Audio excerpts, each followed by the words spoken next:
This is the last chapter. We were in this last week. We've kind of led up to this point. We spent all this time talking about Peter, and it is kind of interesting. John is different than the other Gospels in how he ends his Gospel. Okay, you have between Matthew, Mark, and Luke. There's different focuses that each of them have. Like Mark ends very abruptly, and most of them end focusing on Jesus' ascension, Jesus returning back to heaven in the presence of all these people. John doesn't end there. He kind of has like some ending statements that he kind of wraps things up, but like it's narrative all the way through, in that he's recalling the account of Jesus' restoration of Peter. So that's the entirety of chapter 21. Peter is, we've been through all that, so I won't recap too much.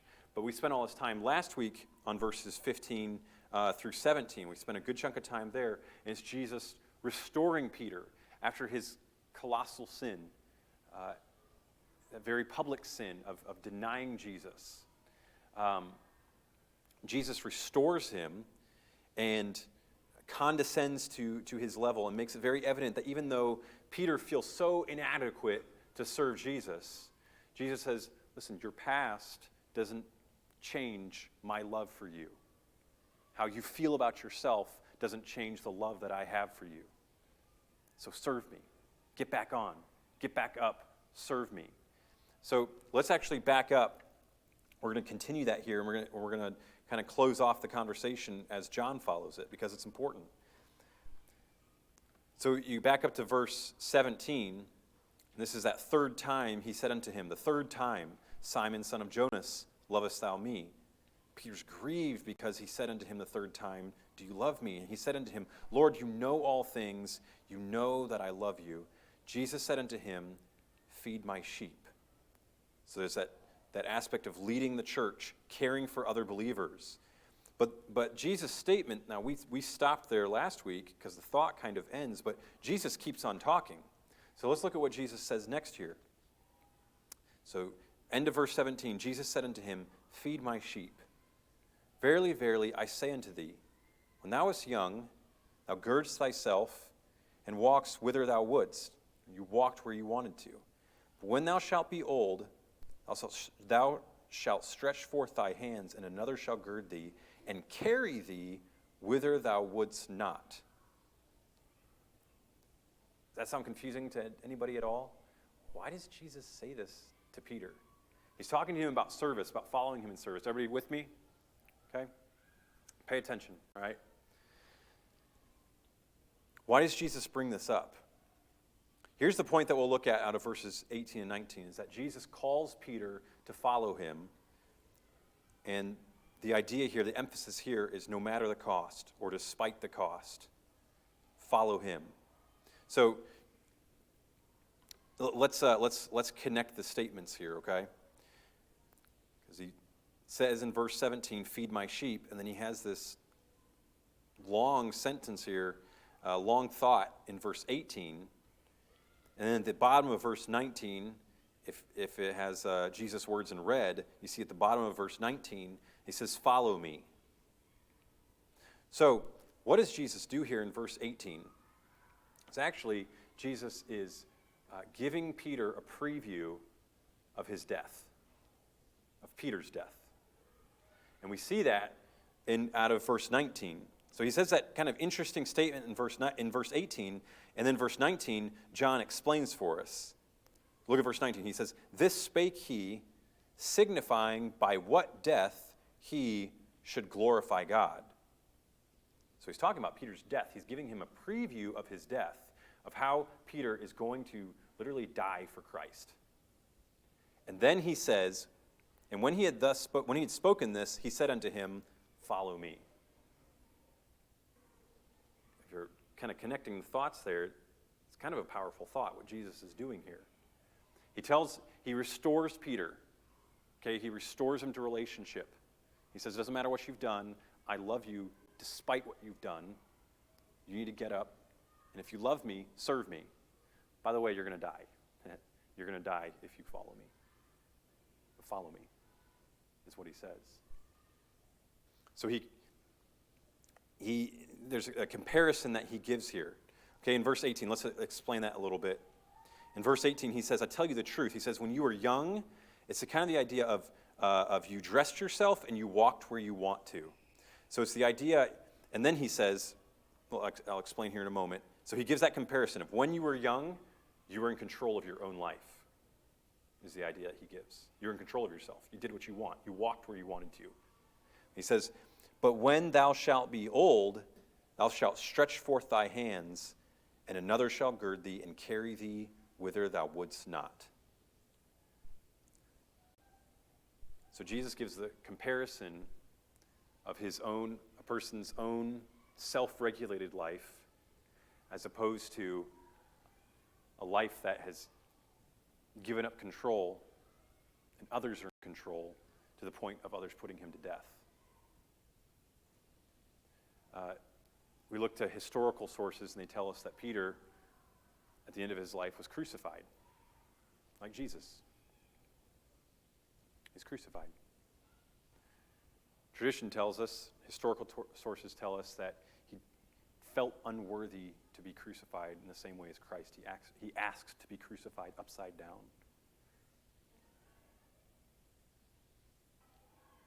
So Peter knew that was coming. He knew that his death would be coming at some point, and his death would be because of following Jesus. So it indicates not only a life of sacrifice, a sacrificial life, but it also indicates a sacrificial death. As a death, he says in verse 19, it says, so Jesus told him this, signifying by what death he should glorify God. So why does Jesus do this? Why does he bring up Peter's death? And it connects then to verse 19. I believe that Jesus told Peter this because Peter has a choice to make. It's a lifetime choice, but it's a daily choice. Because Jesus tells him, hey, you're going to die for me. And then verse 19, he says, follow me. Peter has a choice to make. Jesus has told him to lead the church in verses 15 through 17. He's told him to care for the church, to spiritually feed the church. And he says, follow me, indicates choice. Peter has a decision to make. That same temptation that he had fallen prey to just days before, of denying Jesus, disassociating himself with Jesus, that temptation is still going to be there. Peter has a choice that's going to be continually in front of him to follow Christ. It does also indicate, though, here's kind of a little interesting thought. Jesus gives Peter a preview of his death, of a death of martyrdom. Doesn't that also tell you, maybe tell us, Jesus is giving him a preview. Jesus knows what's going to happen. Jesus knows his future. And maybe you can look at that. And a person who doesn't know Christ struggles to understand that. A life of sacrifice that ends in martyrdom, that ends in death. But maybe there's a note of comfort in there because it indicates that God holds the future. Jesus knows how Peter's life is going to end. Let me give you a thought here, a parallel thought for us then. We don't necessarily like to think about this, but we have a similar preview. Maybe not specifically to martyrdom. Hopefully not. Maybe. My old flesh says hopefully not. Jesus talked about this all throughout his ministry. If you want to turn there or swipe there, you can. But Luke chapter 9, you'll probably recognize where I'm going right away. Luke chapter 9, verse 22, Jesus actually gives a preview of his end, of his own end, of his crucifixion. In verse 22, Jesus said, the Son of Man must suffer many things and be rejected of the elders and chief priests and scribes and be slain and be raised the third day. So he gives them that preview of his own death and resurrection. But then he talks about believers. What's the cost of discipleship? Verse 23, and he said to them all, If any man will come after me, let him deny himself and take up his cross, note this next word, daily, and follow me.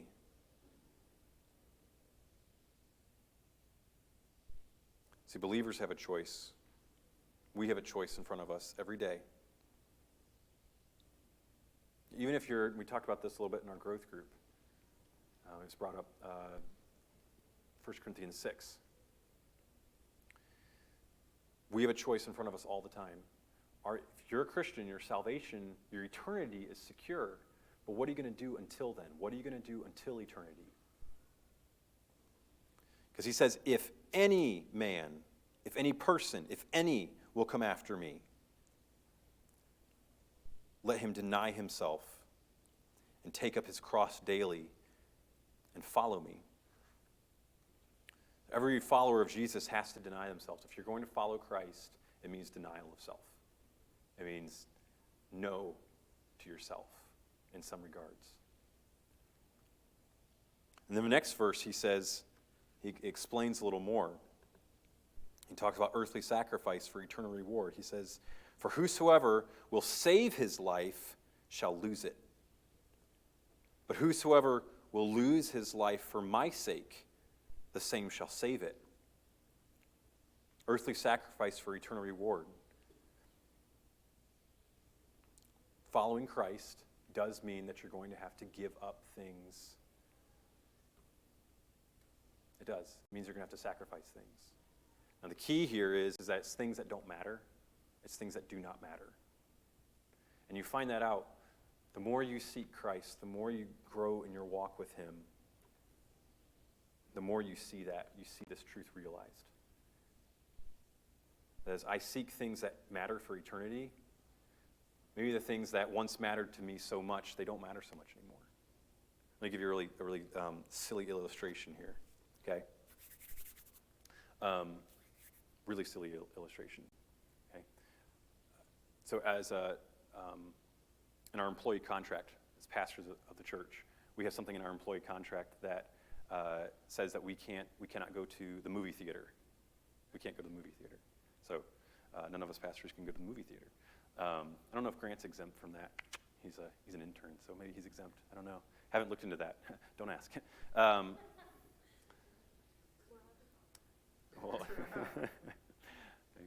So I'll tell you something. And again, you can see how silly of an illustration this is. I really enjoy going to see a big movie. The first movie I ever saw in the theater, Lord of the Rings 3, Return of the King. It was huge. It was nuts. It was circa 2000, whenever that came out, 2004. We saw it on opening night. Okay, that was an experience. Seeing a movie like that, like an epic movie like that, that's a cool experience. And I really do enjoy that, whatever your beliefs are on theater. That's just, okay. Come on staff here, and employee contract says you can't go to theaters anymore. And again, can you see that I'm telling you this is a really silly illustration? I'm not asking for a question yet. So, in essence, in following Christ as he led us here to pastor the youth group, I gave up going to movie theaters. Oh, what a sacrifice. Man, how sacrificial. Can you see how silly of an illustration it is? That there are things on earth that if you're going to follow Christ, there will be things that you have to sacrifice. There will be things that you have to give up. And I tell you a silly illustration in my own life because it doesn't matter. Like, it doesn't matter. Lord of the Rings is cool. It's pretty legit, okay?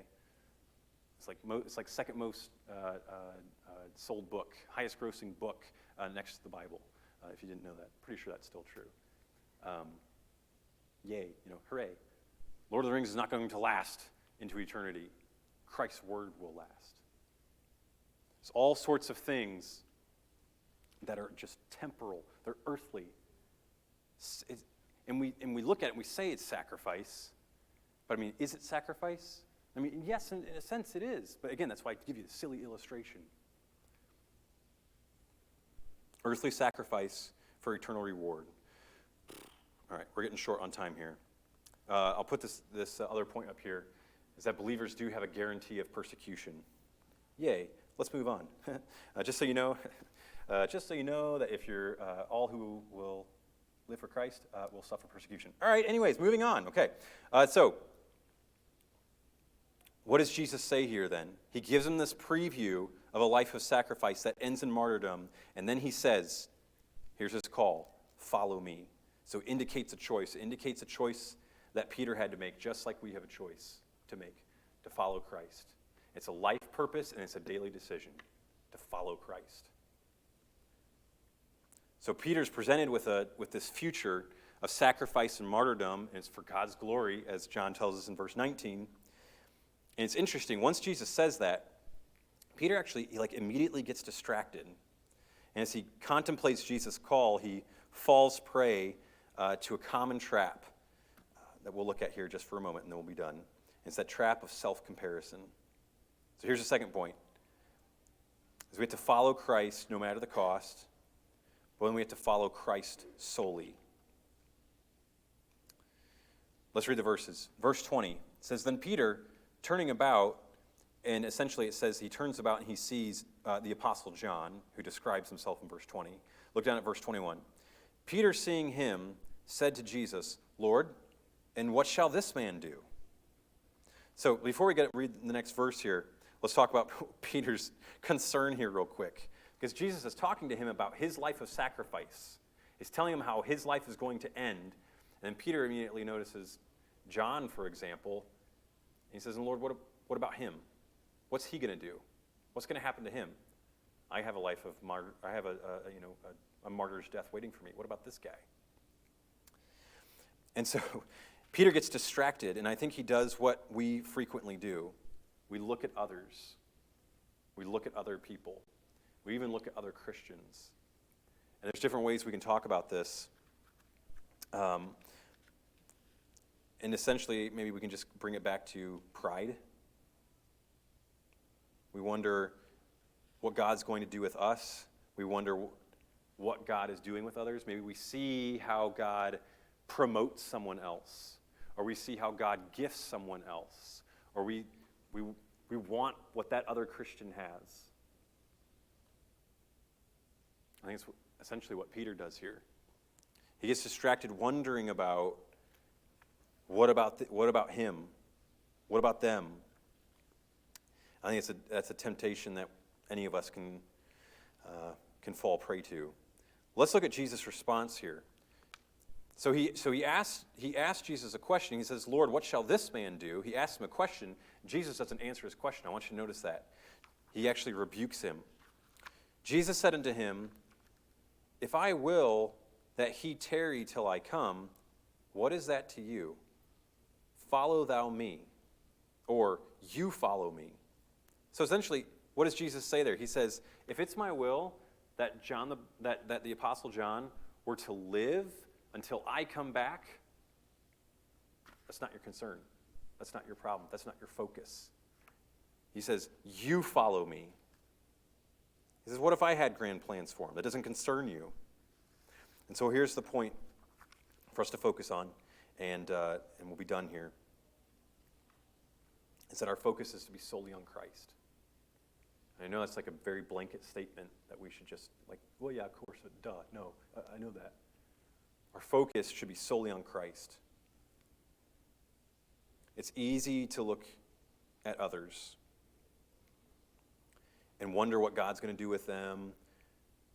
Maybe we even allow ourselves to be influenced by how that other person is living. Maybe we can be focused on others' talents or abilities. You may be wondering what God is going to do with you, or what he can do in your life in the long term. I don't know. I mean, we got almost 40 people in here, and there's 40 life plans that God knows and has good plans for. And they're probably all going to be different. But our concern and our focus is not supposed to be on others. And that's where Jesus brings him back to. He says, what if I had grand plans for him? What is that to thee? You follow me.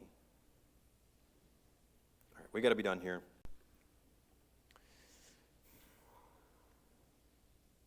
Let me just bring us back to this thought. That following Christ, it's a lifetime purpose. It's a daily decision. It's a daily choice that you make. Whether I'm going to live for Christ today, live for Jesus today. Doesn't matter what struggles there might be. Doesn't matter what the future is, because I know he has the future. I follow him no matter what. I follow him no matter what anybody else is doing, or no matter what else he's doing in somebody else's life. I follow God's role for me, God's plan for me. That's something we have to purpose ourselves, purpose in our own hearts. All right, let's pray. Be done. Drew, can I ask you to close us in prayer tonight? Is that all right?